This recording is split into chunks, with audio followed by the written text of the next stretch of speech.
everybody. Welcome to Chapter 2. Should we call it Chapter 2 or Episode 2? Whatever. You're welcome to the Who Dat Jedi podcast. And just like last week, on one side of me, I've got Dave Gladell. Hello. And sitting next to him is, can I call you Fredo? Go ahead and call me Fredo. All right, because calling you Alfredo is just awkward for me. I'm sorry. It's all good. And we have another friend joining us today, and he is a fellow 501st member, and he does other things. But Ryan Clark. Hey, how's it going this evening? And so Ryan, real quick, just want you to. So I said you're in 501st. Tell me about, or tell everybody what you go as in 501st. So what's your armor, and then you also do something else. That's way cool. I do a Darth Vader for the 501st, as well as the really simple the reserve TIE pilot, which is basically a flight suit with a hat on. You know, it's without. And then we also have my wife and I are part of the 788, which is a GI Joe themed costume club. So it's GI Joe and Cobra on a much smaller level than the 501st. But we dress up like I dress up like Destro and Wild Weasel and Beachhead and a bunch of guys, and Elise, my wife, does Lady J, the Baroness, and we go around and we do charity, toy shows, stuff like that. Your Destro mask looks claustrophobic.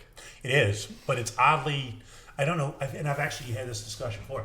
It's oddly not as bad as Darth Vader, and I don't know why. I can't put my finger on it.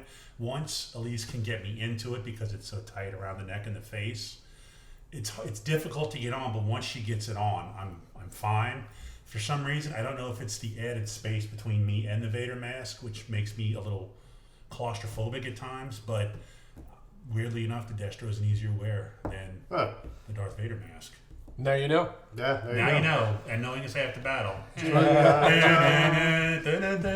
So we went around the horn last week and just asked how you got into Star Wars. How did you? I think you're a year older than me, so I think so. Because you said you saw it when you were like 4 years old, 4 or 5 years old. Yeah, I'm like 46. That. So yes, I'm 45. So like you, I saw it here, and I think it's pretty much the first distinct memory I ever have of my life. I can't think of anything before that, and I know I saw it shortly after it opened here. And to answer the question you guys were talking about, my first figure was the Death Star Trooper. I think it was K&B Drugs. Wow. I didn't even know what he did. They got him for me before I'd even seen the film, and he's like, he's got a bowling ball on his head. He's got to be cool. Pew pew. And then never gets out of your system, man. Yeah. I forgot to mention last week, my brother actually is responsible for me being a little bit of a Star Wars geek as well. He took me to my first Star Wars convention. It was at a library in downtown Lincoln, Nebraska. Oh my goodness. And I remember sitting there it was just in this big room and a bunch of people. They actually, we got to see the trailer for Return of the Jedi. But they had this trivia contest, and my friend Ed and I were there, and they had this trivia contest, and we're like, we have no idea. And everybody, it was like, what's the number of the trash compactor? And everybody at once screamed out in unison, 3263827. So now I'm one of them, but we're all like, oh my God, this is a level of nerd that I didn't know existed. But yeah, it was. Were you happy to know they now existed, or were you still a bit reluctant to join that level? No, it was just cool. It was like, wow, these people are really into this, and it was just, so my brother was big into that. So funny you mentioned brothers, because I was thinking about it after last week. One of the first toys I got was a toy lightsaber around the time of Return of the Jedi.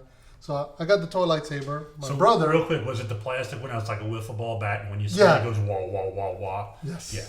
Well, I got that, and my brother, because he didn't want to copy me, he got the Han Solo blaster.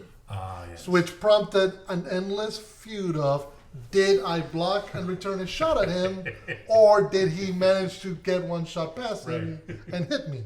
Which invariably resulted in me swinging the lightsaber at him way too hard, and of course fighting, and next thing you know, we're both grounded. But that's what you do. It was well worth it though, right? Exactly. Yeah. Exactly. Yeah, I had one of those wiffle bat lightsabers too. Those things were great. They were big too. They were just like huge to a little kid. Yeah. Well, cool. So we discussed the first chapter of The Mandalorian last week. Obviously, then the very next day, the second chapter came out. So I guess we're going to go around the horn. Just overall thoughts of the second chapter. I'm not going to do a synopsis of what happened. I mean, if you don't know what happened in the second chapter, get Disney Plus and watch it. Anyway, it has Yoda baby. But we'll start with our guest Ryan.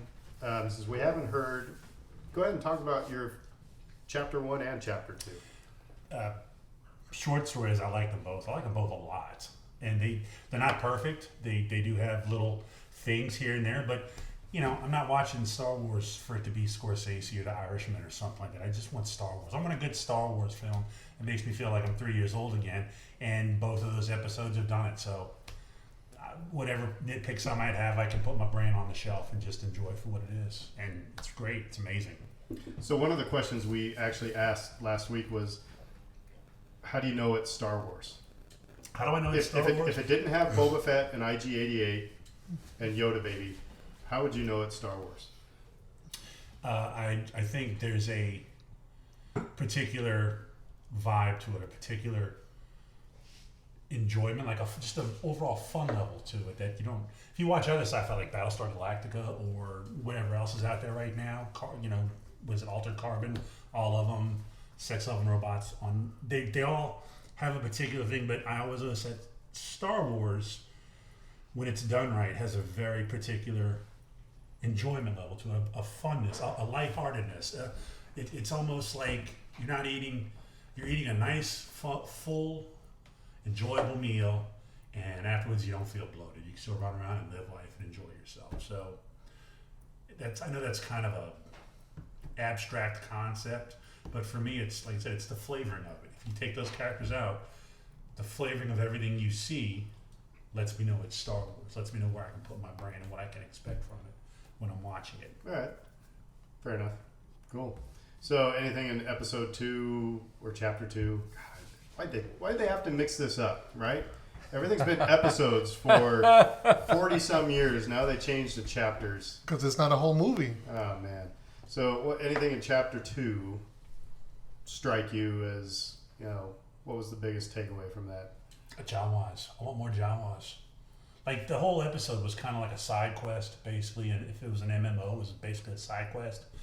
And you can go into that as well. But the Jawas, I want more Jawas. I want a spin-off of Jawas. I want it to be Reservoir Jawas, where they roll around town and they just rolled over stuff with their sandcrawler, and they just cause trouble. Because that was, everyone can attest. Growing up in Star Wars, when you see New Hope, it's just a sandcrawler, and it rolls around every now and again. You get a little bit of view on the inside, a shadow view of the inside, and then any other time you see it, it's just rolling around. But this was, you're inside it, the Jawas interacting with, they're in it, you see the control thing, you see how they act with the They're making fun of him. They're making fun of him, like the Jawas have a personality, and it's like, just give me a Jawa. Get John Favreau to do a Jawa show. That would be great. Fredo. Yep. Chapter 2. First thought that I got was, wow, this is short. Because Yes. it's 30 minutes. Yes. It was actually like almost. Just to address that real quick, it's Yeah. funny you say that because someone did the thing and there's actually 27 minutes of show and like 5 or 6 minutes of credits. credits. So all the international credits for all the dubs and Yep. and everything else. Yeah. Which I was like, well, at first, my first reaction was, really? That's all they're going to give us? But I appreciate it because you're right. It is a side quest. It's the continuation. It's the kind of thing that most other shows would have said, like, this is unimportant. This doesn't have to be in this. Because ultimately, it doesn't stop the main story. Right. The plot, what's propelling the story forward is the choices that the Mandalorian is going to have to make with Yoda baby, and bringing him back to the Empires, the remains of the Empire, whatever he's going to do. But this was a kind of like a fun side quest where we could go, okay, wait a minute. What would happen if you do leave your nice starship parked in a bad part of town where the Jawas are rolling, and they're like, well, you left your car here. Okay, sure, we'll help ourselves. One of the funniest memes I've seen so far is there's the because there's tons of Yoda baby memes now. Yes. It said the air conditioning's on. He's listening to his favorite music, and it shows Yoda baby inside of a car. It was just it's just funny. But that's just it. It's the idea of you can, because it is a weekly show. You can take those deviations. You can't stop the story to go, okay, he left his car. He left his ship parked in an area that he's unaware of what's going on. He doesn't know what's happening. What would happen? Okay, he'd come back and there go the Jawas with everything that made his ship a ship. Now, how do you get it back? It's like vacation. That's Lipscoon's vacation when you walk away from the car. It's just everything's ripped off of it. Exactly. Dave, what'd you think? Chapter 2. What stood out? Right off the bat, I was watching it with Kate, my wife, and we were like, "Is this Tatooine?" Because the terrain could have been mistaken for that pretty easily. We've seen a lot of the creatures and characters that we've seen in the original Star Wars, and then all of a sudden we got Jawas. We're face to face with Jawas, and they're rolling around in a sandcrawler causing mischief. And so we're like, are we on Tatooine? And now ultimately we figured that out, that no. I went to Wikipedia, and I guess it's Arvala 7. I don't know if that's the official name now, but Arvala 7. So it's not. I have spoken. I have spoken. It is not Tatooine, but it was fun going down that path with her, because it's like, well, who would be on Tatooine at this point in the timeline? And my answer was, well, if you believe in the expanded universe, the original one, Boba Fett would be probably there in play at this point. And so, are we going to see Boba Fett?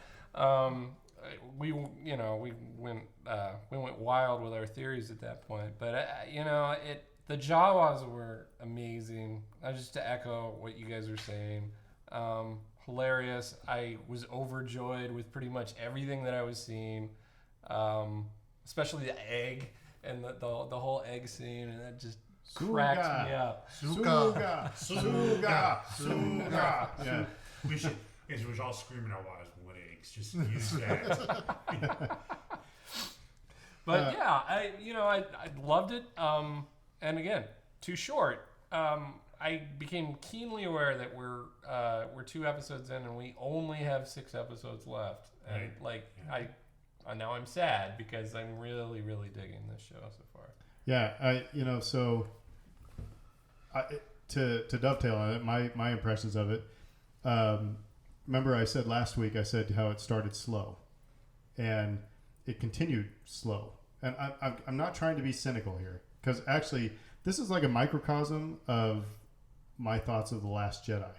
Because I said last week when I first saw The Last Jedi, am I liking this? And the more I watch The Last Jedi, the more I like it. So the more I've seen this episode, the more I like it. And so, yeah, it's a short episode. And here's the other thing. There is no dialogue until 11 minutes in. Until the Ugnaught, Nick Nolte, says, "I thought you were dead." That's the first time, with the exception of Jawa dialogue. But otherwise, there's no dialogue. And then they have a little bit of back and forth, and then there's nothing. I mean, so it is like, I haven't timed it. I would like to, but there's like no. That would have been the easiest gig as an actor. It's just, all right, now you're going to get beat up by a rhino. Not to say it's easy, but I mean, there's no lines to memorize. But it still told a great story. So I was, but I was trying to think. I always remember Dave Filoni got crap for the Rebels when it was, this is a filler episode. And I could hear the net nerds saying, "Okay, we've got our first filler episode." Breathing intensifies. So, but it was propelling a story for me of, there's a couple key things. His armor kept breaking down. He had to give up his weapons, and his ship was all busted up. So, and he's stuck with Yoda baby and the Ugnaught, really. And so it's like, I think for this, it's really kind of cool, because you're seeing the Mandalorian having to embrace nature and not technology. Because one thing that I found interesting is, the first time he's repairing his, after the attack by the other 2 bounty hunters, he's having to repair his armor, and you're looking at the underside like, okay, there's more than just plate. There's actually Right. technology involved into it and whatnot. And Yoda baby gets down a couple of times from his little floating crib and tries to like use the Force to kind of help him, and he keeps putting him back. And it seems almost like he admits that he can't, that his armor and his weapons, like he tells when the Jawas want him to trade it stuff, it's like, He said, "Yeah, my weapons are my religion." they're part of my religion. Yeah. So the idea of this is how he sees himself. So like it's almost, he cannot forsake, or he can't take the easy path out. He's got to take the difficult path, even if it's painful, because I'm a Mandalorian. I must do this. Well, and so the other thing that struck me is when Yoda baby, spoiler alert, when Yoda baby uses the Force to stop the big rhino. And Britt and I were just watching this tonight again. I said, "Notice what's missing?" And she kind of looked, and I said, "The Force theme." You know, that would be in any of the saga movies or any of the cartoons. When somebody's used, you're going to hear the Force theme or the Skywalker theme. You know, but it's always been the Force theme. Ba-da-da, ba-da-da. Would have been perfect. Now he uses the first two notes of it. Right. Somewhere in there. He just uses first, but there's no, otherwise it's just, actually somebody said, I was listening to another podcast that it was kind of funny because if you watch it with the subtitles on, it says uplifting music. Yeah, it did say that. as the rhino's being lifted up. So, but anyway, but so I'm like, wow, that's interesting. They don't use that. But then the conversation when the Ugnaught asked, I think his name's Kuel. Kuel, yeah, something like that. Nick Nolte. Nick Nolte. When Nick Nolte says, That's "Explain it to right. me again," he said, "I don't quite understand it." And the Mandalorian says, "I don't either." So these guys don't really know. We're in an era where people really don't know the Force is a thing. There's no Jedi. I mean, and if you think about it, we all, I guess, growing up, you think that Luke Skywalker, everybody knew he was a Jedi and that he destroyed the Emperor, but nobody knew that. If you go fast forward to Episode 7, they're saying, "I thought that was a myth." Right. So, but here we are, Yoda baby uses the Force and there's no Force theme, but that's reflective of the fact that the Mandalorian doesn't know that the Force is a thing. Well, even if you look back at the prequels, when at the height of their presence, the Jedi were never thought to be a great number. They were like, people were always like, "Wow, it's a Jedi. It's supposed to be kind of a rarity." Coruscant aside, where they're all based out of. Right. Most people you don't expect to run into a Jedi. So when they disappear, after Order 66, it's not really an absence for the majority of the galactic citizens because, well, if you ran into one, it was a rarity. So the idea of I'm trying to think back to like Rogue One when they're discussing the Lost Temple and Chirrut Imwe's character, Donnie Yan's character, the idea of what the Force is, and most of the people around them are like, "I don't know what you're talking about," and that's just a few years before the Mandalorian happened. So it doesn't strike me as surprising that he doesn't know. It seems like it's something that has been lost because even at its highest presence, it wasn't that present. So to bring this into present day, just real quick, because Britt was telling me about one of her students who said that, sorry to bring this in, if you want us to edit it out, we can edit it out, but who said just the other day that they don't believe, unless there's video of, because they said they don't believe that Shakespeare, is that right? Give me a thumbs up. They don't believe that Shakespeare existed. Wait, Unless there's video, they don't believe that any of these, if they can't see it with their own eyes, it's very much that doubting Thomas thing, but if they don't have video proof that this person existed, then I don't believe that they exist. It's kind of the flat earthers, gone off the deep end. You should take that person and put them in a car with the old style roll down windows and see how long it takes in the middle of summer and see how long it takes them to figure out how to get the window down and be like, "That's your Shakespeare, Val." Right there. But Taming of the shrew right on you. So it doesn't take long for people, to forget, probably. Absolutely. So so we got around. This kind of leads into our next discussion point. Actually, I'm calling it audible and flipping. We talked about the Doctor in Chapter 1, and I was reading a blog post on the Star Wars Underworld, and one of their friends pointed it out. That so I'm giving credit to them because I didn't notice it. But the Doctor has what appears to be a Camino patch on his sleeve. So we've got somebody linked to cloners wanting Yoda baby, Wanting him alive. wanting him alive. Well, so Werner Herzog was all. Yeah, Werner Herzog's like, I look, understand there are the complications. right. Yeah. But he's trying to stress to the Mandalorian, alive, which maybe cloning is easier alive. So Speaking so of alive, Clone so alive, aside- alive or dead. Sorry, Ryan. Alive or dead. But let's just take that for a second. That we have cloners going after Yoda baby. What do we think is going on there? Ryan, we can start with you. Well, you can say what you're going Real to say. quick, the aside is, if you guys remember when the bounty hunters or wherever they are attacked the Mandalorian and the Yoda baby at the beginning, one of them had a fob on him. Mm-hmm. So to me, that's interesting in and of itself. Well, and that's going to bring to one of my theories, when it's our next talking point Right. about who else is going after the Yoda baby. But let's just talk about the Camino part of it, because I think, again, that's not just, there's a neat looking patch. Let's put that on there. There's a reason for it. Dave? Yeah, I mean, I do.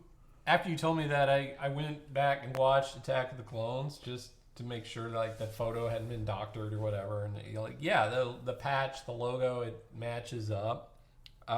So Which looks like two little sperm, right? kind of, yeah. I thought it And looked then yin like and yang, I thought it looked like the symbol pi. Well, Kind of. It looked like Kamino's pie head to me. looks like sperm, kind of, trying to leave its You body. can tell which one of us is the father here and which one's, Looked like 3.14 to me, but yeah, no, I mean it was interesting. I mean, there's an easy conclusion to draw. It's just like if that's accurate and that's an Easter egg, and we're meant to notice that, then yeah, they're looking to clone. But yeah, It's if Yoda we're going to baby. clone Yoda baby, I mean, are you going to make an army of Yoda babies, or I still have to? It goes back to what we were talking about last week. Is there going to be a connection to the Rise of Skywalker, and is having maybe the Yoda baby have something to do with the Emperor coming back? I think maybe the long-term goal would be, can we clone another army of Force-sensitive beings to go and slay like we want? Or short-term is, well, if that doesn't work, just bring old Palpatine back. I mean, it's like the fallback plan, Because, I guess, you don't know. I know they said that they wiped out all of the EU and that absolutely none of it was canon. But that still leaves a lot of interesting stuff about cloning technology from Clone Wars and stuff that's seeping into what is becoming canon now. So it's like you said, I'm not going to be surprised if when you go see Rise of Skywalker at some point, Yoda baby makes a cameo and the whole crowd freaks out and runs to the concession stand to buy the Yoda baby top Coca-Cola. So. I was thinking, what's interesting is, go back to episode 2. The Army of the Republic, the clone army, is based on a Mandalorian warrior, Jango Fett. So now you have a Mandalorian trying to help cloners. Is Django Mandalorian? I thought Django is Mandalorian. I thought Django and Boba are not Mandalorian, but they Django just is had the armor. Mandalorian. All right. Well, Django is supposed to be Mandalorian. But then again, you got to remember that came out before Disney. Clone Wars kind of turned Kinda Mandalorians on their head with their background. Right. So I guess it's a bit ambiguous exactly. Right. Django's, was Django Death Watch? Because Death Watch was Right. completely different than the rest of his race. Does the I was- Mandalorian come from that? I was always under the impression that Django was not Mandalorian. But anyway. I'm doing a search right now, so I Google. can get it. Google. I figured it Yeah, out. but what's interesting, the reason I bring it up is because you have a lot of the similar elements. A warrior dressed in Mandalorian garb, cloners, force sensitives, the shadowy hand of the Sith, the Empire, the First Order, whichever we want to call it. Because this is, you're asking this little hidden element of the former Empire, hiding out in this backwater town, desperately looking to get their hands on this very force-sensitive child. And I'm thinking part of when you saw that fob that the other bounty hunters dropped, I wouldn't be surprised if that's Werner Herzog doubling down. Because in the first episode, Creel says, you're not the first who's been coming around, and I'm going to help you because I'm tired of all these people just rolling through my valley and ending up killing people. So it wouldn't surprise me if they were sent out there Yeah, to like- get him. Like, who are the guys who had the Yoda baby? Who are they aligned with, and how did they wind up with the Yoda Because baby? the other interesting thing is the last warrior that the Mandalorian vaporizes, he makes, he ignores the Mandalorian. He's Yeah. aiming right for the Yoda baby, and he's not aiming to grab and to run, it's to kill. So that brings us into the next question: is that who do we think is going out? Who else is going after the Yoda baby? Because you think it's the client just putting Right. money on red and black. Right. Actually, when I started to wonder. Well, first of all, the boss guys, what Trandoshans? Trandoshans. Yeah. I'm sorry. Oh, No, I said boss, look, too. Your, Boss your guy. First of Star all- Wars levels were reducing. Yeah, First time I saw it, I did go, it's Bosk, and then I went, oh wait, there's another one. That can't be him. but I I thought that would've been think cool. those two guys were in the cantina when Apollo Creed gave the Mandalorian yeah. the The the fall, gig, the right? shit, yeah. because they cut to him and they kind of look at each other and then scoot out the door, I think. But anyway, so one of my thoughts was, is the Yoda baby the target for those others, or is the Mandalorian the target? So is it because IG-11 says that it was quite clear. He just said the target's supposed to be killed. So if there is two people going after it, one wants it alive, dead if we need to be practical about it, but really they do want it alive. The other one wants it dead. Or I'm sorry. Well, anyway, one wants it dead, one wants it alive. But so what I'm wondering though is like, all right, so is Apollo Creed playing two sides of the coin? Yeah, I get And what you're saying. saying that, okay, I gave your gig to this Mandalorian who is really good. He's going to get the job done. He's going to get the Yoda baby.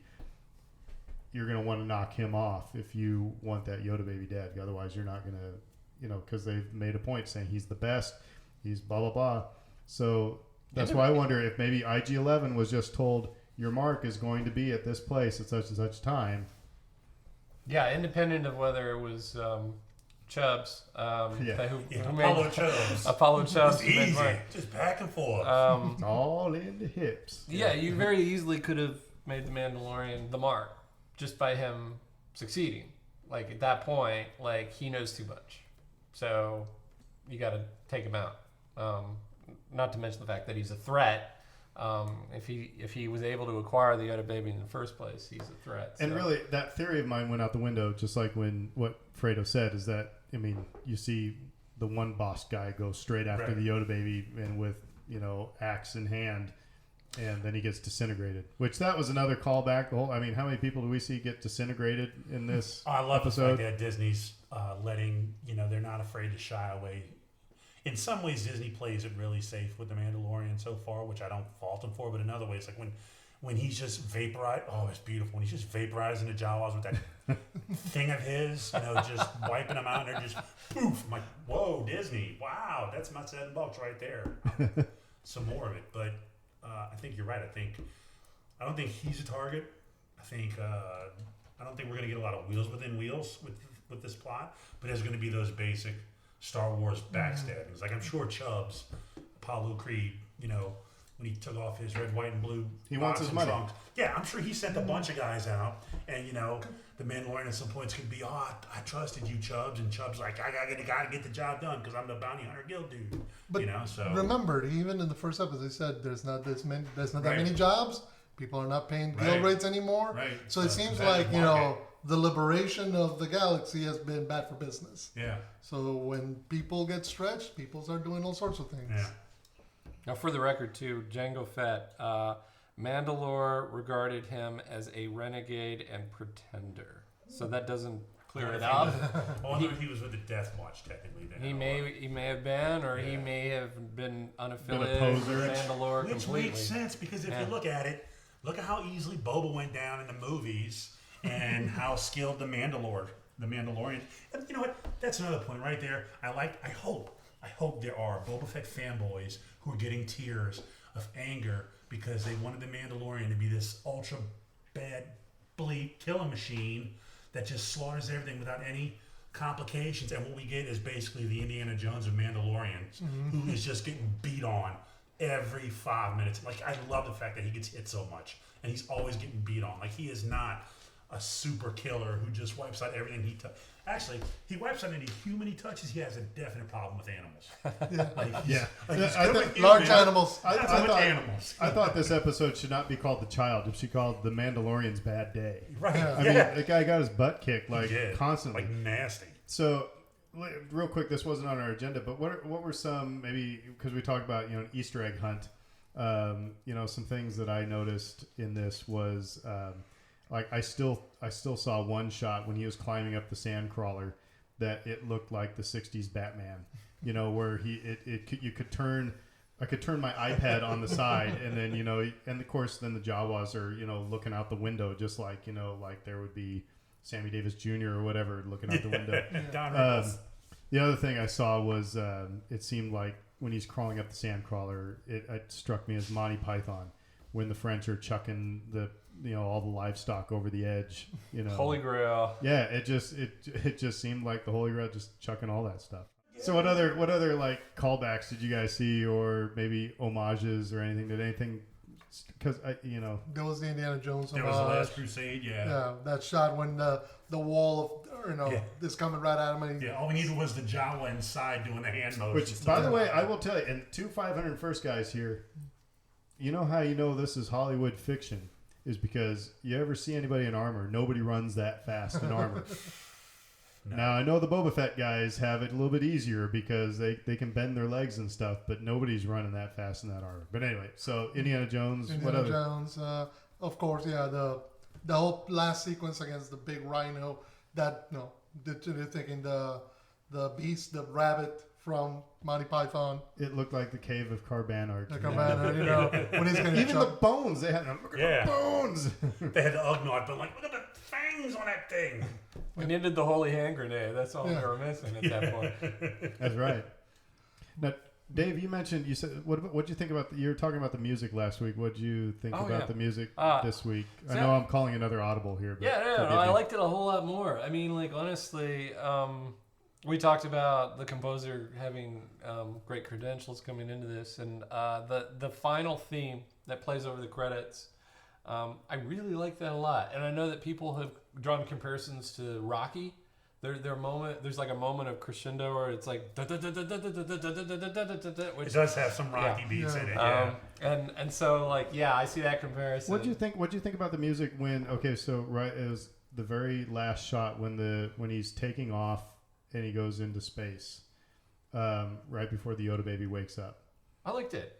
I thought it sounded way too heroic. Oh yeah. It sounded too much like. Almost sounded too much like the end of Rocky. It's like he hasn't established himself as the ultra major key positive hero. He's still an anti-hero. He's still slaughtering Jawas. He's still robbed them. Who just took his hubcaps. I mean, he's taking. No, they didn't just take his hub. They took his hubcaps, his engine, his alternator. But I'm saying it's not like he's got the moral high ground on everything here. But they have this.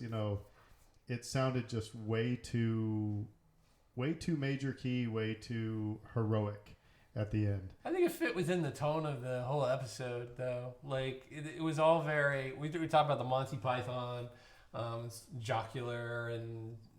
Fun and adventurous, and the Indiana Jones comparisons, and it was very light. Yeah, maybe in fact because he's had such a day, they're like, let's give him a nice sweeping score to see him out. And I understand, bringing it. John Williams isn't going to live forever, right? But you stop! Don't even say that. Don't even say that in jest. But here's the thing: is that the way that that music has been used in Star Wars, I would like. For example, when you see the sand crawler for the first time, to have a hint of that music from Episode 4, because that's what operas do. It's like when a familiar character, the leitmotif, when a familiar character comes on, or a familiar thing or a situation, you get a little glimpse of that music. And I think make 99% of it original, but when the sandcrawler comes on, have a little bit of that, that music that we heard in Episode 4. when there's going to be other things come up, I'm sure. And I think that's important, because that's one of the things when you say, how do you know it's Star Wars? I think it is for me is the music aspect. There's always that connective tissue, and that's what I'm worried now, because John Williams needs to be taken care of. Something with him, because like for instance, as much as I loved Rogue One, the score for Rogue One was it was like being punched in the face with a musical note. But the movie was. But you're right. There's only when John Williams does Star Wars, it's wonderful, and he is Star Wars. And if he ever dies, it'll be tears. Oh yeah, it'll be a lot of tears. Because you're not just talking Star Wars. You're talking basically everything. Every movie from like 1975. Everything you grew up on. Exactly.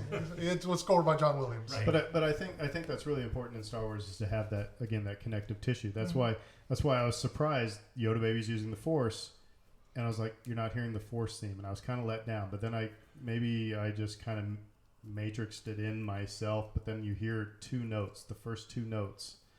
And it also makes sense within the story, like I said. Or maybe they're giving Yoda Baby his own theme because he's going to be such a major player. Well, I think there are two possibilities that really jump out at me. One of them is like rights issue, like you have to cough up coin to John Williams every time you use his music. Are there issues of financial concern there? Secondly, I really feel like they're trying to break new ground here. And I think that's a lot of the reason that they make a lot of the stylistic choices they do. But I think you can do that. It's like the solo score. The solo score was 99% original, but then all of a sudden when they're flying through the Kessel Run, you get a little bit of the asteroid, theme. So or when you saw the Star Destroyers, you saw the blockade. You heard bum bum bum bum. You heard that from. That's the kind of thing I'm talking about. It doesn't have to be, just take your favorite track from, okay, we're on something that looks like Tatooine, so let's just play all that music. But it's those familiar things. Then I think that helps too. And then it's kind of like Episode 7. Like I said, you have Luke, Han, and Leia there to make everybody feel comfortable, so that they will buy into Poe, Finn, and Rey. It's the same thing. I mean, music does that as well. It's like, okay, this is familiar to me. All right, now I'll listen to the other 99% of your new music. But you know what I'll say? I don't know. And I'm sorry, I'm going to interrupt you. It's why every band, before they play their original tune, they play Brown Eyed Girl. Because you're going to get the crowd going, yeah, Brown Eyed Girl, I love it. And then we're going to play something original. Don't Stop Believing. Fine, it's like. The bathroom. So anyway, Fredo? No, I was going to say, no, I don't know if you ever played how many Star Wars video games you played during the 90s or 2000s. One of my callbacks, by the way, that whole Sandcrawler sequence, that was straight out of Super Star Wars from Nintendo. I hated that level. Yes, everybody. That level. Anyway, go ahead. No, because particularly I'm thinking like the Dark Forces, Jedi Knight series, they tended to do that a lot. They tended to, we're going to give you an asteroid sequence. Boom, here comes the asteroid field. Yep. You're in a sand planet. Here comes the Tatooine field. So it can be a crutch. And I think you have to strike a balance between saying, we want to give you those warm, happy feelings of remembrance, of saying, this feels like Star Wars. While at the same time, not making it feel like, we're just giving you something. I'm not talking about let's play a minute's worth of music. I'm saying all it takes is 3 notes. Bum, bum, ba-dum.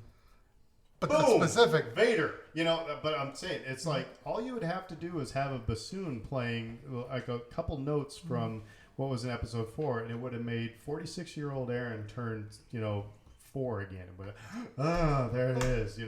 It's Pavlovian, but it gets you in. And so I think that's one of the things about Rogue One that bothered me was, we talked about it before, was the intro music. It felt like Spaceballs. It didn't seem like Star Wars to me. And on the flip side, play devil's advocate to that. What it might be is not so much. What do you want to make this an interesting podcast? I am going to make this interesting. I'm going to throw my hat into the ring. So I'm wrong. Favreau is a very creatively fluid type of guy. Filoni's the same way. They believe in letting artists sort of do their thing and getting away and stay out of their way while they're doing it. And part of me thinks that, this guy who's doing the the music for Mandalorian. He's a good composer. He's got a lot of hits under his belt, right? He knows what he's doing, and there could be the fact that like you said, they're saying we don't want to revisit the same things and do the same things, and at the same time, maybe this guy doesn't want to put that in. Maybe he wants to make his own score, and they're giving him the creative freedom to do so without forcing him to say, well, you have to put. We're going to do a Yoda baby theme, but you have to put a few notes of the Force in there. Where if he does that decision himself, that's fine. But they're kind of just, hey, Pedro's doing his thing, and Nick Nolte's doing his thing, and you're the music guy. You do your thing. So then I'm going to argue with you here again. So it would have been similar to thank God John Williams is alive, because if episode 7, 8, or 9, let's say 7, 8 has John Williams music and 9 doesn't, then there's a lot of people our age who are really ticked off. And it's kind of like Carrie Fisher dies, so do we have somebody else all of a sudden? Here's a new Princess Leia, even though it's Princess Leia, but it's a different actress.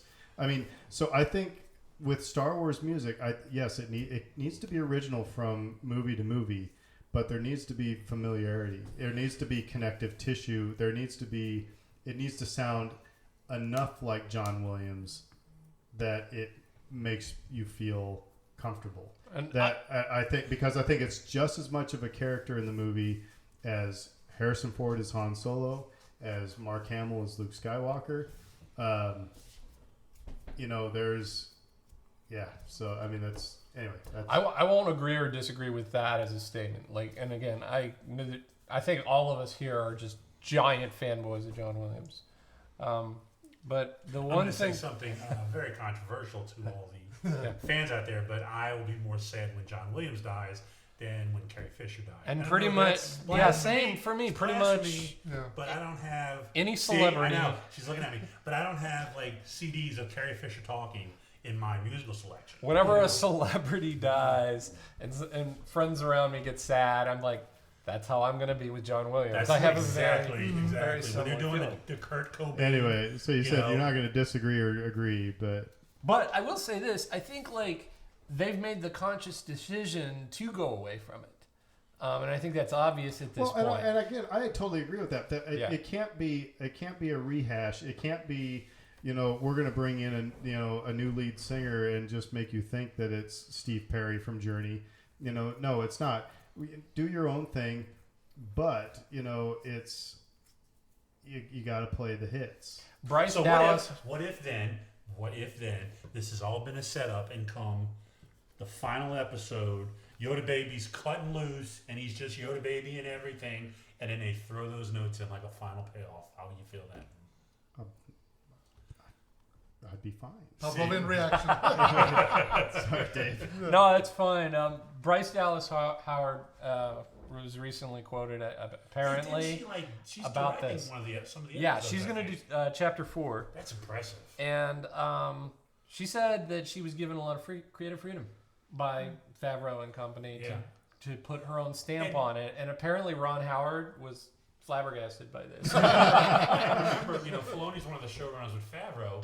And Filoni was one of the only guys who could push back against George over Lucasfilm. When George would bring up something ridiculous, Filoni could say, "We're not doing that, George. That's stupid," and he'd get away with it. So, but you know why that is? It's again, I'm going to take it back to the band thing. It's like if you ever go and listen to a rock band,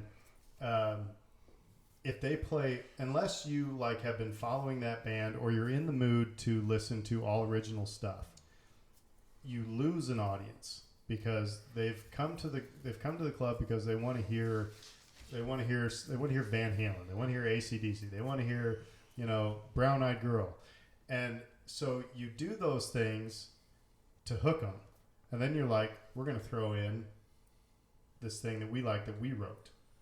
Next time we're going to throw in 2 more. So Dave Filoni did a lot of things that George Lucas wanted him to do.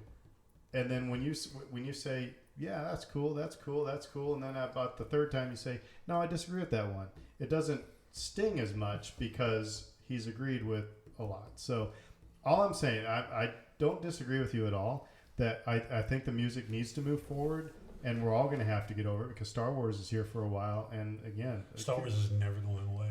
And there's going to be other composers, But to me, one of the things that makes Star Wars is that the music feels like Star Wars. If anything took me out of Rogue One and took me out of Solo, it was because some of the music Solo did better with the score than Rogue One did. But anyway, I'm gonna move us on to another thing real quick. Because can I make one last Can I point? just say, yes, yeah, go for All it. right, because this is a great discussion. I like this topic. Each of the directors, in my mind, at least from what Bryce Dallas Howard has said and what others have said, is that each of the directors of the individual episodes are being given a lot of creative freedom, right? So there's nothing to say that in future episodes, again, like final episode, it may be, Yoda baby, using the Force theme and Darth Vader music and everything else. And it could be emotional and fabulous. Chapter 3 could have those notes in them. We just don't know yet.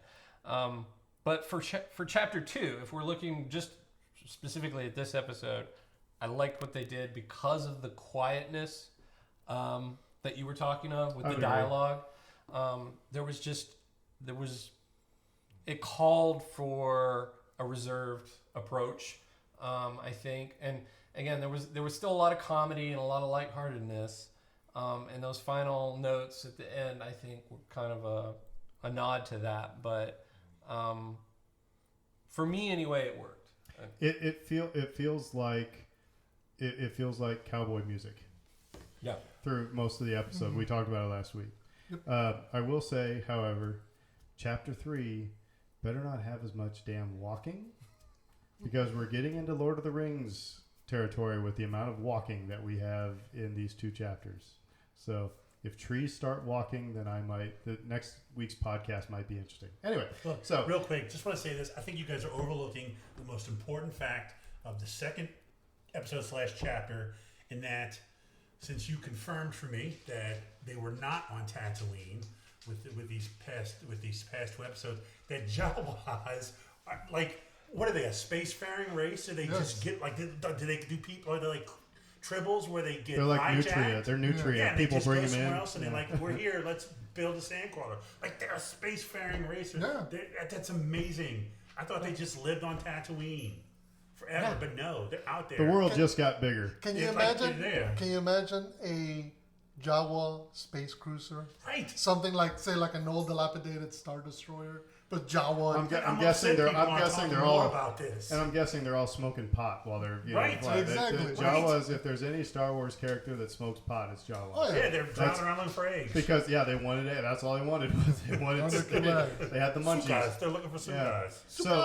So all right, I want to throw this thing out because the actress that plays the armorer, the Mandalorian armorer, her name is Emily Swallows, and she posted a picture of her character from, I think it was the first chapter, but anyway, says in her Instagram post, says, "Meet the armorer.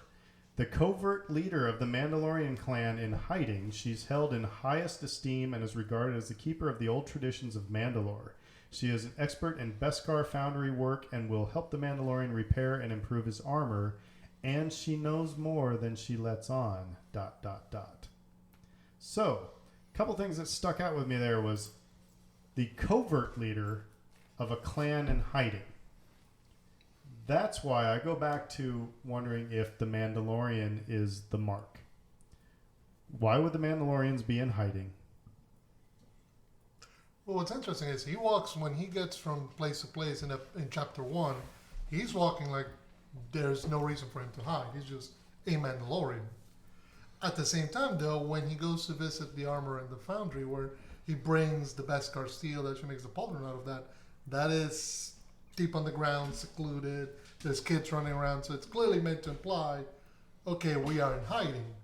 And then from the brief flashbacks, which, as an aside, I was surprised they had 2 different instances where the Mandalorian gets knocked out, and I was certain that they were going to get another brief cut flash to the situation with his parents that we didn't. I was like, okay, fair enough.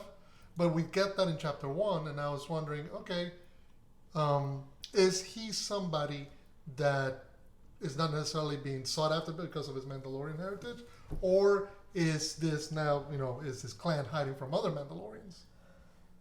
That's who are they hiding I'm from? gonna have to go and watch the Clone Wars episodes Exactly. now and see exactly if there's some kind of subtle tie-in there with that, because that's a good question. Why are they hiding? You know, and once again, is it a budgetary or a story reasons? But it was weird that so in episode 1, he goes and he talks to Apollo Creed and gets a job, and then he walks down the street so the Bounty Hunter Guild obviously has a big presence on this planet. Then he walks down the street and talks to Werner Herzog, and Werner Herzog's with his stormtroopers, and he's an ex-Imperial Moff or something. So obviously they've got a big presence on this planet. And then he walks down the street again, passes the Kowakian monkeys who are getting barbecued, and he goes to the hidden, secret, dangerous Bounty Hunter Mandalorian lair. So either this is one of the most compacted areas of scum and villainy in the galaxy, and there's a reason for it, or they're just saving on money and sets. And so I thought that was interesting, but it brings up the point. If you're hiding, why are you hiding down the street from People who an Imperial Moff with a bunch of his rogue stormtroopers? You know. So and that is the thing. The last season of the Clone Wars is coming out in February, and they said that one of those episodes is going to be the Siege of Mandalore, which I think is I don't know, did the Separatists or the Republic go after Mandalore? I'm gonna say probably the Separatist, because unless something turns on its head, because remember, Obi-Wan has that really excellent relationship with the ambassador. And of course, in Rebels, the Mandalorians are in league with the Empire. At least some of them. Yeah, they have a figurehead in place who's kind of ruling the overworld. Yeah, but I find Mandalore. So again, that brings me back to was the Yoda baby the mark for IG-11, or since and the Bosk people, because if the Mandalorians are in hiding, that means somebody's out to get them.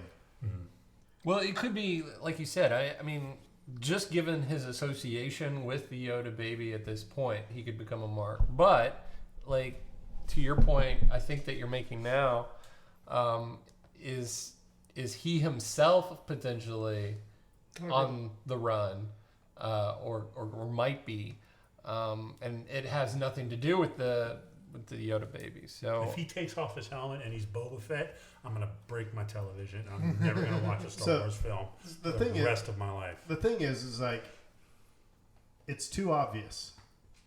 I know Occam's razor or whatever it is. That would be too obnoxiously obvious. It's just way too obvious that there are two people going after the Yoda baby. There's going to be some wrench thrown in. That's why I'm wondering because it looks like, there are two people going after the Yoda baby. Maybe it's not. Maybe the Mandalorian is a mark. And it could be. And look, it could be. What's interesting is from that description that Emily Swallows gives. The idea of a clan, the idea of the Mandalorian. Maybe there are other clans. Maybe it's another clan that's hunting this Mandalorian. Maybe they've I don't necessarily think that they would then because to beat the dead horse, technically the Death Watch was a separate clan, right? In the history of Mandalore, so it could be competing clan, Yeah. And then it goes back to the question: are they gonna? It would be completely obvious, but is there some sort of tie to the Fets? Does Fett have a clan? Is there some sort of tie to the Mandalorian and his clan? To Dave's point about the music, I think what would upset me more, what I've liked so far, is that, like you, and I think you said it too, is that the Mandalorian is not Boba Fett. Right. I love that. And I think that's what, if all of a sudden Boba Fett has something to do with it, or the Fets have something to do with this, that would make me go, The most incestuous galaxy far, far away. That's right. It's as big as a galaxy. There's 5 people in it. Exactly. Darth Maul has tie-ins with Mandalore too. So. He does. Through the crime ring. Right. I know that he died though. It's I think officially has died at this point. So. Luke Obi-Wan did him. That's one of those things, because if you go back to the EU before they wiped it all out, like how much are they taking? Because before even Karen Travis, whatever her name is, before she turned the Mandalorians into these super amazing Navy SEAL people, like guys just fell over themselves to read.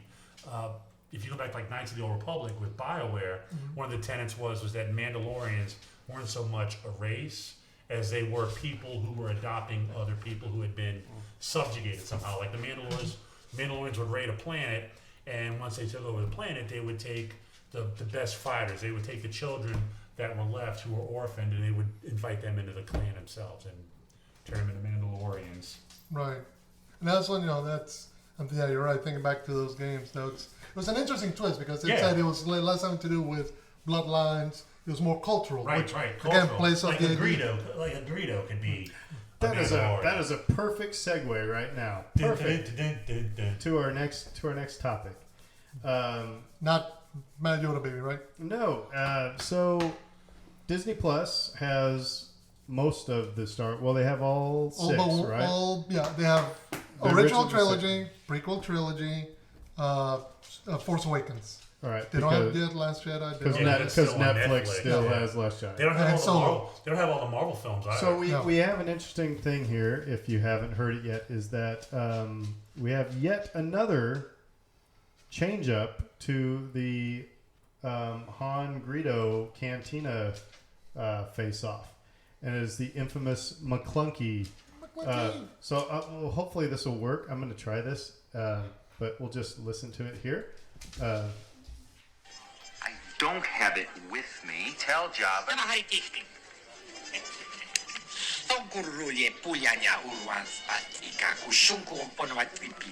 Even I get bored sometimes. You think I had a choice?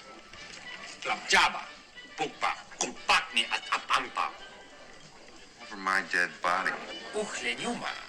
Yes,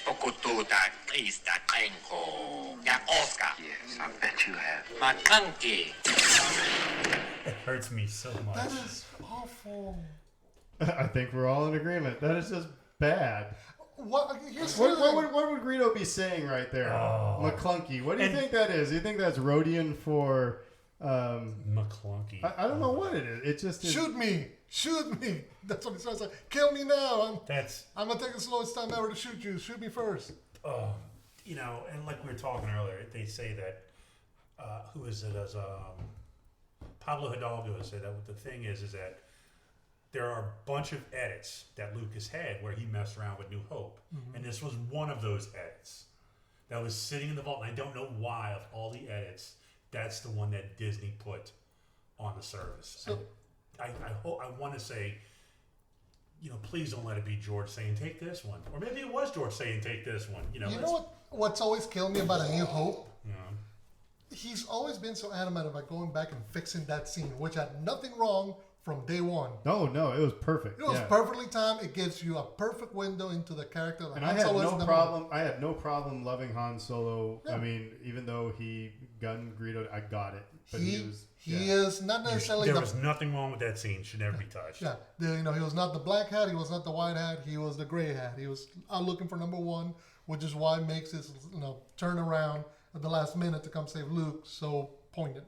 Does McClunky make it worse though? It does. Yes. Does it? It does. Like that reminds me of like they were doing digital post production or whatever, and it's right before lunch, and the guy overseeing it's like you're not going anywhere until you dub something into Greedo, so you better think something up. And he's like, maybe McClunky. No, maybe Greedo saw his Irish friend walk in, and McClunky, and then get shot. The thing that kills me, it doesn't even McClunky, sound. the other famous smuggler of the Star Wars universe. It doesn't even sound like the same actor or the same voice actor. It's not like they went back and overdubbed all the other lines so it could fit. It sticks out like a really bad sore thumb. Dave, you don't think it's that bad? It doesn't bother me at all. I'm sorry, it is. Like I'll tell you, I've always felt like if you were going to go back to mess with anything in A New Hope, maybe the escape from the Death Star to kind of change some of the digital effects around, kind of make it more like the Battle of Yavin. That could have been interesting. So the TIE fighters weren't flying like they were going 20 miles an hour in a school zone? Basically. And the Millennium Falcon is not just, driving around like a hamburger or pizza in slow motion sliding. Just listed lazily to the left. Exactly. Like if you want to mess with that, I would have been all right with that.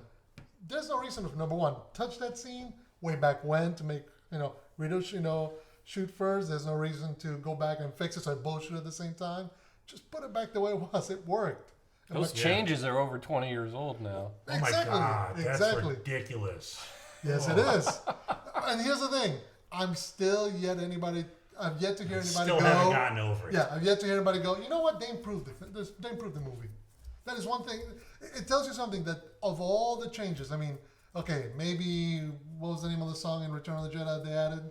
The big rousing number. They had the one in Jabba's Oh, palace that Jedi they had. Rocks. Yeah, exactly. Outside of that one, that was like Oh, that was awful. okay. And then at but, the end, they changed like everybody singing some chorus. right, instead of Yub Nub, yeah, they took away Yub Nub. I see that one Which was didn't. possibly That the one didn't greatest bother song. me. Exactly, it didn't bother me either. You know, but outside of that, and Jedi Rocks, I think that's the one change that everybody to this day still goes back and goes, you didn't need to do that. No, the one in Jabba's palace, that was stupid. Yeah, it was. The one I've argued. My brother gets on my case because he's a big Yub Nub fan, and I like Yub Nub. I liked it too. But it makes sense the change in the music because it's a little bit more. It's Grander. it's a little bit more reflective. It's a little bit more,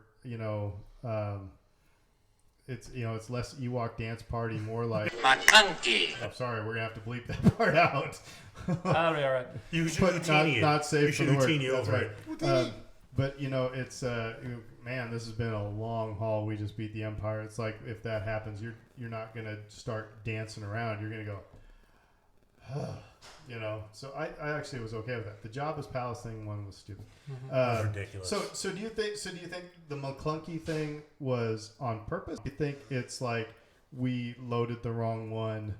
And now all of fandom figured it out. And do you think McClunky is going to be there in a week and a half? That's what I want to see because I think there might be. I want to cross my fingers and say that maybe it was a mistake because that's just like you said. It's such a ridiculous scene, and it sounds like the sound work wasn't finished on it because it doesn't sound like it's obviously it's like you watch the clip. It doesn't fit. So I'm hoping it's a mistake, and Disney is quietly going to change it when you're not. They're going to change it like 3 a.m., and no one's going to notice until the next time someone watches it and catches it, Or Kathleen is just going to be like, suck it up, nerds. This is what you get. You know what I'll say about all those changes, too, is like none of them really bothered me that much. I mean, I could see what people's points were, like, you're screwing with our movies. Until the Blu-rays came out. And the Darth Vader my God. added to Yes. the That one, Return of yes. the Jedi. Yes. You mean when they got attached to the Emperor? Yeah. Part of my soul died when they added See, that note. And I've never been. I've always taken the argument that it's George Lucas's work, and if he wants, with it. if he can do what he wants with it. However, I do know from my own experience in 7th grade shop class that the more you keep carving at this little piece of wood, you eventually it's going to break. Eventually it's going to look like crud. It's like you got to stop while you're ahead. And somebody's just got to say to George, no, stop. Oh, boy. But the McClunky thing, it'll be interesting to see if that's still there. So, All I'm going to say is there's a reason there's a drink at Galaxy's Edge called the Yub Nub. That's right. There is not a drink called the There's a McClunky at the McClunky. end of Return There of is the not. Jedi. There is not a McClunky. There's a Yub If a Nub. McClunky does show up, then you know. Then you know it's intentional. That'd be ever clear. That's going to go up with the Rise of the Resistance. When they open it up, they're going to say, here, it's the McClunky. So I have a little bit of I'm throwing a wrench into things here. I got a little bit of a Rise of Skywalker discussion here. I don't know if you guys have seen this. It can't be a spoiler because they've already released the toy. Because the whole movie is spoiled. So already. I have something. So hold on a second.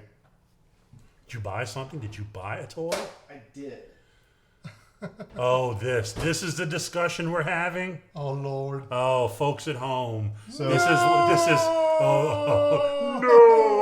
So Oh my so God. Ryan, go ahead and explain what you're holding there. So what Aaron has just handed me is the battle ready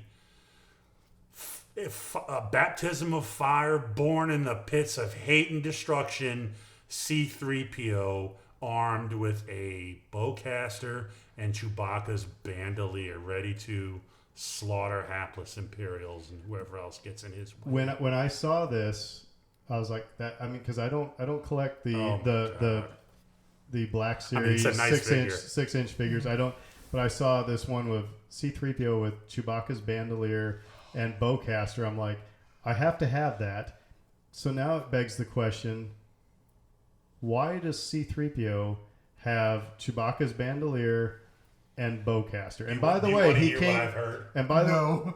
by the way, he came with the little the little dude who's fixing his wiring in the back of his head, Babu Frick or something. I think Yeah. is his name. Anyway, so Do you want to know what I've heard, or just leave it up to your imagination? Imagination. yeah, I mean, you can pass it off as it's your imagination, I suppose. Yeah, we're not going to know any different. Let's the just, 20th. from what I've heard, it's it's going to fall down to some sort of wiring mishap. Like they turn up his aggressiveness or something like that, and he goes all. Are we going to get crazy. a flashback to episode 2? 3PO / battle droid I think it'll probably be something die like Jedi that. scum. Could be fun. That could be fun. I think it's. I mean, well, yeah. I mean, the implications and connotation it has regarding the bandolier and the bowcaster are too horrific and tragic to contemplate at this moment. So Yes. Maybe so they we were will like- not go any further into that. Maybe they were just getting tired of Anthony Daniels, and they go, "We got to kill C-3PO. How can we do it?" I'm glad they're doing something with him, to be honest. To watch the trailer and, I'm going to say goodbye at this point. This is such a touching moment for Oh. C-3PO, who's had none of that to this point. And I'm like, yeah, bring that on. I mean, it was kind of weird at first. Like, wait, I'm almost crying here watching C-3PO, but it's like, okay, yeah, he finally deserves it. So let's do some interesting stuff with him. Why not? But I'm just trying to put my head into a scene where C-3PO is. You know what it's going to be? He's going to be the Yoda in Clone Wars, in Attack of the Clones. That's what it's going to be in Rise of Skywalker. There's going to be a scene where he just picks up the bowcaster and he's going to slaughter like a whole platoon Of First baby Order- Yodas. Of baby Yodas. That'd be even better. First order baby Yodas. Like the Mandalorian walks in and goes, the Mandalorian Yoda walks in and goes, "What's up?" He's like, Wow. And everybody's gonna be cheering. yeah, and everyone's going to be cheering at that point. So, But I think this is actually kind of a brilliant piece of marketing because there's nothing that you can, unless you're listening to spoiler heavy, podcasts, things like that, which obviously we are not, but there's no frame of reference for this. Oh, But, yeah. but we do know because again, this isn't like a leaked picture. This is released toy that here's, from the Rise of Skywalker. what was the box description for him? Was there any particular? It's Was in it my just like recycling bin. I didn't look. C-3PO with bowcaster? I'll have to Angry look. Anthony Daniels. Look So- at this. It's a nice figure. I mean, You to can't see it, Fredo's listeners, point, but it's just a nice the fact figure. that he's carrying Chewbacca's gear is unsettling and Oh, disturbing. it'd be really unsettling if they turned Empire and they put Chewbacca's remnants in a backpack and he carried it through Kill me. Rise of Jedi. But what's working for kill me? Kill me now. Put me out of my misery. Chewie's urn. He's Yeah, carrying he's around. got Chewie's urn. So- So nice little metal urn, Oh. little Star Wars metal urn. So not to get all wistful and everything, but you gotta realize, this is Anthony Daniels' last movie in the Star Wars movie. Kenny Baker's passed away. Peter Mayhew's passed away. Carrie Fisher passed away. So in many ways, this is kind of like end of an era kind of thing.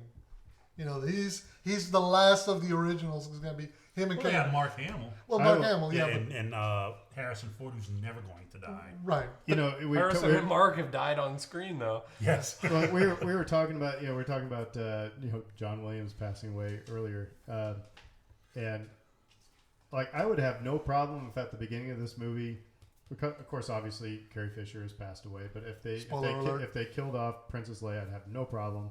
Actually, any of the other characters, yeah, I'd be like, oh. But in this movie, if we lose 3PO, R2, Chewbacca, or the Millennium Falcon, Oh my God. I will probably start a riot. Those are the things that are evergreen to me. That it's like They're that'd be connected. like watch that if any one of those went away, it would be like the end of Old Yeller. I think I gotta say, buckle up, man, Yeah. because mortality has been a huge theme for the sequel trilogy so far, and just like Passing of the torch. idea of aging and trying to find your place in the world and regrets and things like that nature, and people around you are dying and having to come to terms with those things. And Now, the only thing we have going for us is that Galaxy's Edge has a Millennium Falcon and Chewbacca. So you can't have these things going on and say, oh, and by the way, kids, in about 15 Chewbacca years, shows up. Chewbacca Taking dies. Chewbacca out of the equation. Yeah, imagine you bring your kids to Galaxy's Edge after Rise of Yeah. Skywalker and they see Chewie, and all of a sudden all the kids are bowling. Kids, And their this is parents are bowling. This is a final day to get pictures with Chewbacca. You better make it count. Actually, I was going to say right quick, I read an interview with Billy Lord, Carrie Fisher's daughter, who is in the sequel trilogy. More discussing her relationship with Carrie and with Princess Leia. And yeah, she mentioned that right before they were going to start filming Rise of Skywalker, J.J. Abrams came up to her and said, look, we do have all this extra footage that we filmed when we did Force Awakens. We can make it work so we can make it fit into this movie. But of course, we want to get your blessing to make sure that this is going to be okay with you. We don't want to do the digital screen recomposition that they did for Rogue One. So they wanted to use footage of her as she is, just remake it so it can fit in. She said, yeah, absolutely. Because apparently she told her when they were about to finish making Last Jedi, they're like, oh yeah, the first one was Han's, that was Harrison's movie. This one's Mark's, next one's mine. And she says, that was my only disappointment, that she passed away before she got to make the movie where it's all about Princess Leia. So real quick, complete aside, if you guys haven't seen, I believe it's on Netflix, but it might be Amazon. If you haven't seen the Carrie Fisher documentary with her and her mother, it's amazing. It's absolutely awesome. It's a beautiful document, and it's hysterical. It's really, really awesome. Well, that's the thing. It's like she makes comments about how Carrie Fisher was like, very down to earth. Yeah. And very willing to, the problem when you're down to earth, but also very intelligent and witty, you can cut anybody. To size. A friend of mine, he's actually in the Rebel Legion in Nebraska. He got, first of all, he has a great Han Solo. Does this great Han Solo, and he has a wig that he puts on everything. And he got his picture taken with Carrie Fisher and Mark Hamill, and Carrie Fisher looked at him and went, "Nice hair." and then later. He got, and it kind of like made him go, ugh, because he worked so hard on this, and Carrie Fisher rips him down. 2 seconds, just went, nice hair. So then, at a later con, he got her to autograph that picture, and she said, is there anything you want me to write on that? And he's like, whatever you want. And she wrote, whatever you want, Carrie Fisher. So, anyway. So that kind of brings us into the last thing we're going to talk about. What's because this shouldn't just be all about Star Wars. It's about what's geeking us out. Let's go around the horn. Dave, starting with you. What non-Star Wars or anything is kind of geeking you out lately? I've been playing the Genesis Mini a lot lately. Which is, How is that? That's a fun thing. Really? Man. It looks really cool. Like I'm obsessed with these micro mini consoles from our youth because you get 50 games in this tiny little box. You don't have to hook up all these crazy wires or anything. You don't have to spend all this money trying to come up with a display situation that actually works. It's a bit frustrating when you remember the Genesis TurboGrafx, all those things. They were so big and clunky, and then you just had the stacks upon stacks of games that you'd have to take care of. And now it's something barely bigger than your phone. It has all those games on it. Yep. And it's just all right, well, that was a couple $1,000s in my childhood. Right. It's cut down to $56. Yeah, I mean, at minimum, hundreds and hundreds of dollars of entertainment for $80 or whatever. Yeah. So, I mean, yeah, highly endorsed. Love it. So, what's your favorite game on the Genesis? Oh, well, Sonic 2 still. All these years later, that was my favorite back then. Do you have a hot take on the Sonic controversy? Oh, the new Sonic. What Sonic looked like and what Sonic looks like now. You're gonna have to explain this one to me. This is where it goes, huh? Yeah. So several months back, they're making a Sonic the Hedgehog movie, and several months back they released the trailer for this movie. And the Sonic the Hedgehog character looked like a demon from hell. Oh, basically. It looked horrible. Words can't describe how bad it looked. It looked nothing like the original character. Oh, okay. Yeah, see, that's the original. And that's what they beefed them up to. And so... See, but the one on the right kind of looks like what I remember from video games. Yep, there you go. Exactly, that's the Exactly idea. it. Yeah, that's the whole point. Yeah, so they've So redesigned the him. one on the left is the Well, that was the one that everybody saw. That was That the everybody original. went, no, that looks hideous. That looks oh terrible. the one on the left. Yeah, the one Yeah, on that the was left. the The original. one with the teeth. That they screwed up. Oh, and then- okay. So and- they fixed it. And All they right, fixed gotcha. it. Yeah, to the recently. filmmakers' credit, the backlash was so intense that they delayed the release of the film, and they went back and said, "You know what? You guys are right. We're going to go back. We're going to CGI a new Sonic." So they pushed it back like a year to put a new Sonic in. So I got to give them credit for that. You know, Right. props for actually. Oh, I'm sure the not public trying to was force beating it. down the doors Oh, for a Sonic the nobody, Hedgehog movie. There have been 5 people that show up Yeah. to see it. I mean, I gotta say, I don't really care that much either way. But Right. it's like, it's something to talk about on Twitter. But So yeah, of the mini consoles, because Yeah. you have the I have the NES Mini, the Super NES Classic, and the Genesis. so which Mini. one do you dig the most? The Super NES. Really? Yeah. See, I still have my original Super Yeah. NES back in that room, and actually with the Super Star Wars games. So if we want to relive the Jawa slaughter, from Chapter 2. One level. Oh my god, that level was horrible. and it's still horrible because I have I have a Wii U, and I got it. You can get all the Super Star Wars on the Wii U for $5. It's $5 a piece. So I got Star Wars. I remember when I was a kid, when I played it as like a young adult, 21 or 19, 18, whatever, playing it. Man, this is such a great Star Wars game. And now I get it, and I put it up, and the damn Sandcrawler, man, it's still as brutal. Still as and I'm like, I haven't played it past that. Luke is still at Sandcrawler in my game. Still waiting. So I just want to say, Nintendo, you can kiss my Matanki. Games are harder back then. They just were, were. man. They There were was harder no, back then. the whole idea you have now with like games like Dark Souls, where it's like, oh, get good, or some people demand an easy mode. Games back then did not have an easy mode. It was, you better learn how to push that button and angle yourself in such a way to get past this level, or that was $40 you just wasted, Yeah, kid. you better be up, Hope down, you- up, down, A, B, A, B, A, B, star. Yeah, That's Merry what I Christmas. think You just yeah. wasted $40 on a game you can't finish. So Fredo, what's geeking you out? So for one, since I've mostly been out of town, I've been enjoying Disney Plus. I think I've been enjoying the most is going back and watching the old 90s cartoons. So like Darkwing Duck, Gargoyles, Tailspin, Which one's your favorite? Gargoyles. Gargoyles was good. It was really good. Gargoyles was dark. Well, that's the thing. It's like, it's a Disney cartoon, and you can totally see all the Disney underpinnings, and then you're like, but this is about warriors who got cursed into being Disney. You're like, this is not necessarily for kids. And it's like, wow. I just remember watching it all when I was, stuck in like after school programs or whatever, doing work, homework, whatever, and just simply watching that stuff. So it's awesome to kind of just watch it and with a new perspective. It's a different way to see it.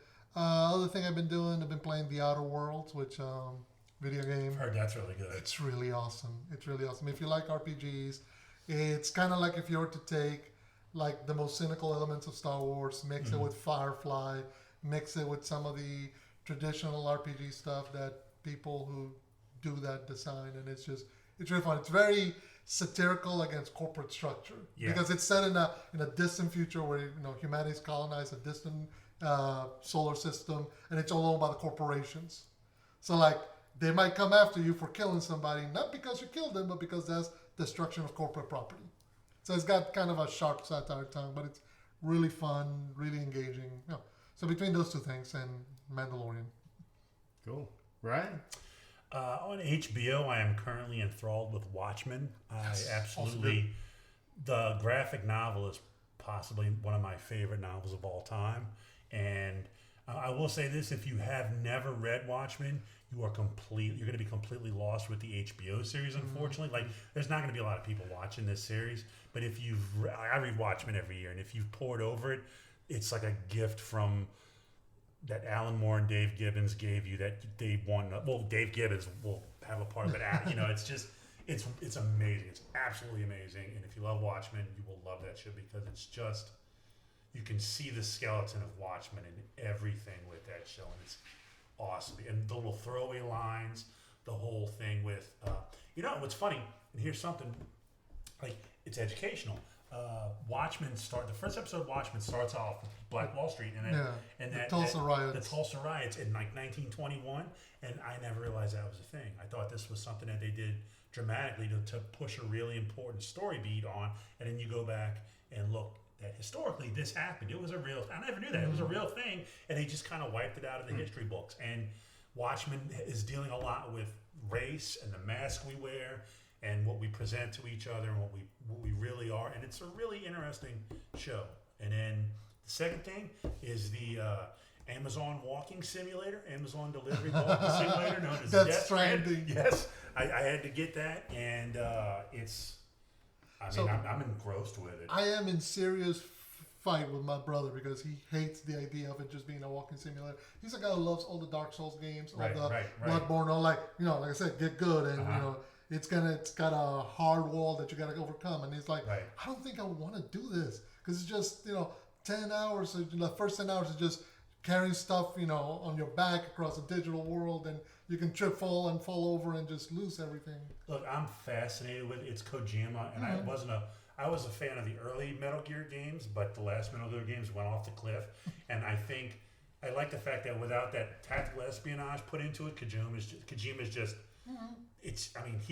he has no subtlety. His scripts are like getting hit in the face with a mallet, but it's so batshit insane. It's crazy. It's awesome. Mads Mikkelsen is in it.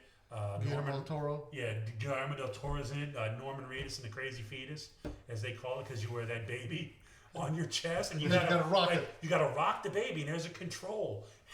Fun. Okay, so I'm gonna go on a tangent here for a second. So the whole thing is, you got these things called the BTs, like the bad ghosts, right? And they fly around, they float, and you gotta fight them and blah blah all this and that. And it's a long convoluted. It doesn't make any sense, but it's really weird and kind of cool. But the thing that helps you detect these things is this baby that they put in a big symbiotic jar that Norman Reedus basically attaches to his chest. And when the baby detects the BTs, he lets you know, and then if they attack you or you get attacked, whatever, he gets upset and you have to soothe him. So you take the baby off, and there's a button combination where you rock the controller to rock the baby. But the funny part is, and if you rock them just right and you rock them long enough, the baby calms down and the baby's happy. And the little baby in the jar makes googly noises, little heart bubbles. Too hard but to if get you arrested. rock it, like if you shake the baby, it's great. You can shake him as hard as you want. And the video is just him just shaking the baby. It is hideous. And the baby gets upset. The baby starts crying more. And you can just shake the heck out of that baby as much as you want. But no, honestly, it's a really cool game. It's like a meditative game. It's like playing Zen. Because you're right, you do walk, but there's something intrinsically awesome about the way the game mechanics work, and the fact that you are playing a single player game, but they designed it where there are servers, and on the back end of it, everyone else is building stuff in their worlds, but it's also bleeding over into your world. So if you walk down this one mountain, there's going to be a bridge, or there's going to be a river, and you can give people likes to let them know you use it and you like them.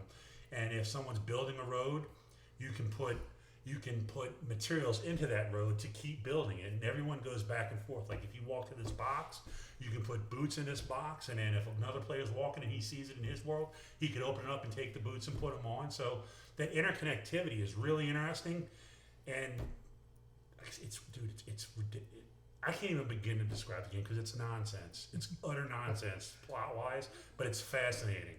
It's the kind of thing only somebody like Kojima could do. Exactly. It's like there's a few tours like that. Yeah. It's you have to play because if you're a big fan of video games, it's one of those things I feel you have to play because it's like an independent Resident Evil horror film or something. It's out there. So there you go. So my thing, and I guess I need to play more video games. There is a new Star Wars video game out. Don't feel bad. I'm still in 1991. I would say there's a couple things I'm kind of geeking out over. There's a couple things in Disney Plus that I think people should. They're just kind of hidden. High School Musical. You love it, right? Encore. That's it. That's what it is. No, one was there's a whole documentary on the Apollo program. Which I want to find that one. That's you were talking about that earlier. You watch that and it's like you don't don't know how you. How did we do that? Right. That's Because the I whole don't thing. see today's world doing that. No. The other thing is there's a whole series on Disney Imagineering. Right. Which looks really good. And actually, they're doing the same thing with The Mandalorian. Each week, there's a new episode. So, and actually, that's the thing I do like about. I've heard some criticism of Disney Plus. We talked about it last week. I do like that they're going one episode a week. Yeah, that's a good question. Would you rather have the one episode a week? Would you rather have a streaming where they dump everything and you binge it? I mean, I that was one thing I hated about with Stranger Things was that they dump it all, and then you gotta, you can watch it then at your leisure, but you've got to really mind your P's and Q's on Twitter. You're right. You know, so that is a good point because it kind of brings back the community of talking about episodes because comes out once a week when you're having a discussion with your buddies about what's going on. Everyone's on the same page. I don't have to worry about. I'm on what episode are you on? Well, I'm on 6. Well, I got to 8, so I have to watch what I say around it, and there's the excitement in looking forward to something, it's what is the Mandalorian going to be this week?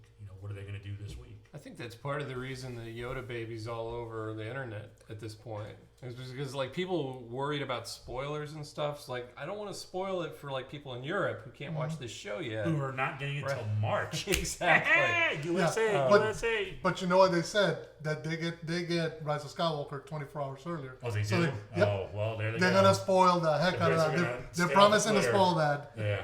I just think that it's interesting to me because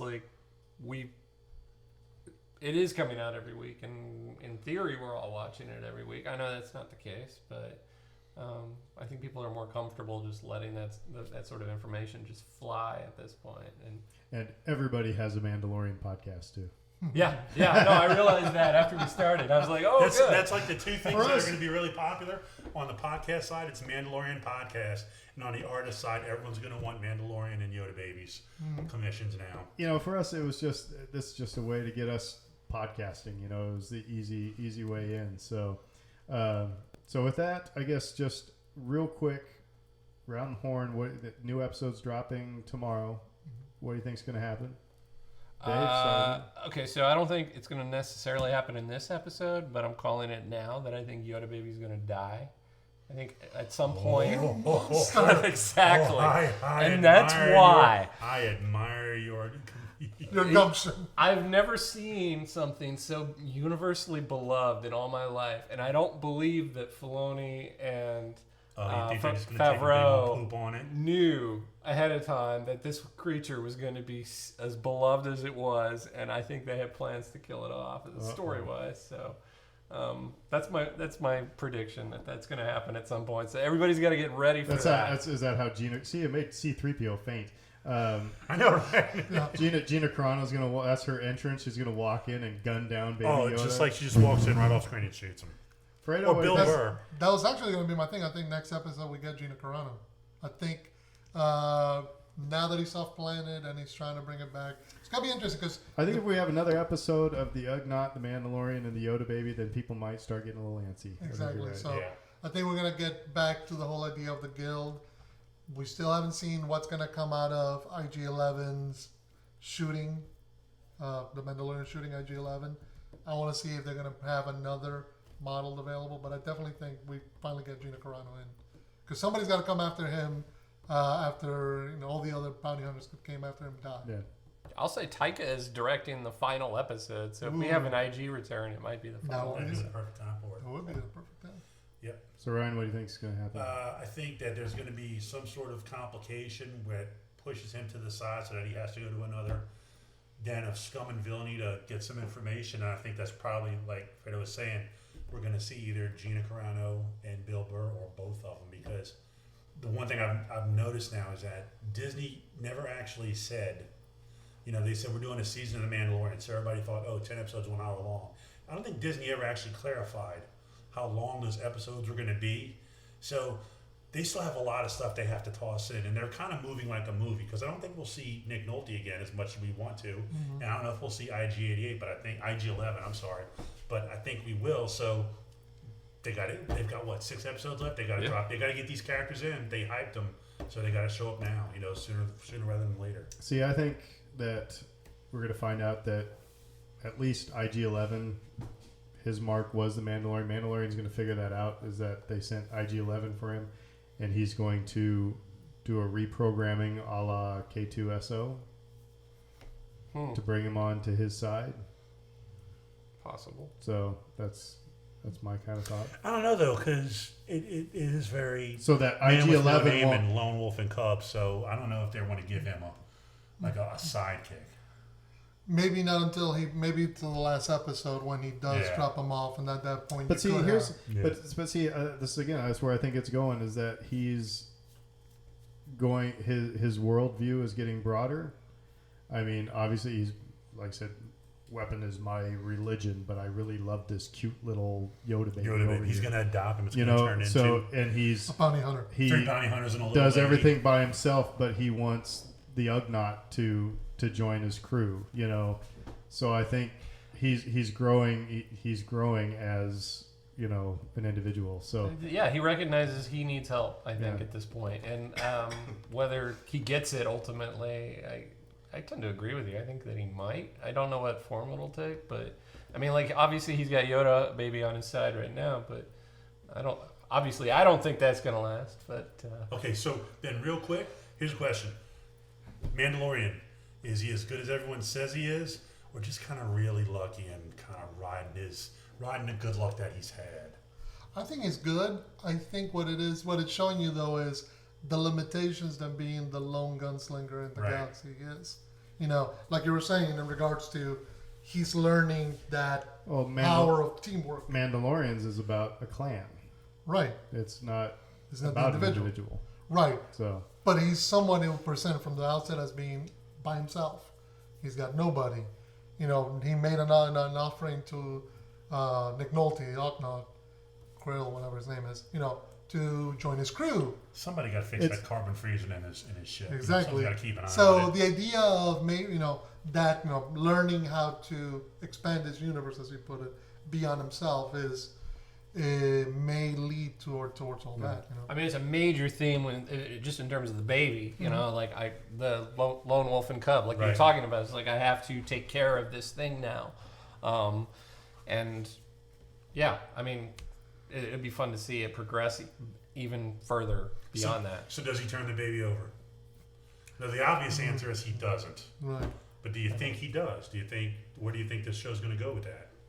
I don't think he does. I think he somehow figures out a way to get his money, or maybe when it comes down to the exchange of handing off the Yoda baby for the money, he grabs the money, shoots his way out, and is on the run from Werner Herzog and the Kaminoan. But well, I guess we'll find out in a few hours when it drops, right at midnight if you're Stay up awake. late. So Ignore your parents, kids. Stay up late. Disney Plus. It's only That's $7. right. So What do they know? for Dave, Ryan, and Fredo and myself. Oh, real quick, hold on one second. Oh my goodness. One more listening, because you mentioned Rise of Skywalker cameos. Pedro Pascal is this actual movie actor. Is there a chance he's in Rise of Skywalker? Where everyone's talking about Yoda baby being in Rise of Skywalker, do you think he shows up? Maybe we digest that and discuss it. Aha, that's called a teaser, kids. Cool. All right. Well, from the Who Dat Jedi, we'll see you next week. Enjoy The Mandalorian. Enjoy Disney Plus, and everybody have a great week. Who dat? Who dat? Yeah.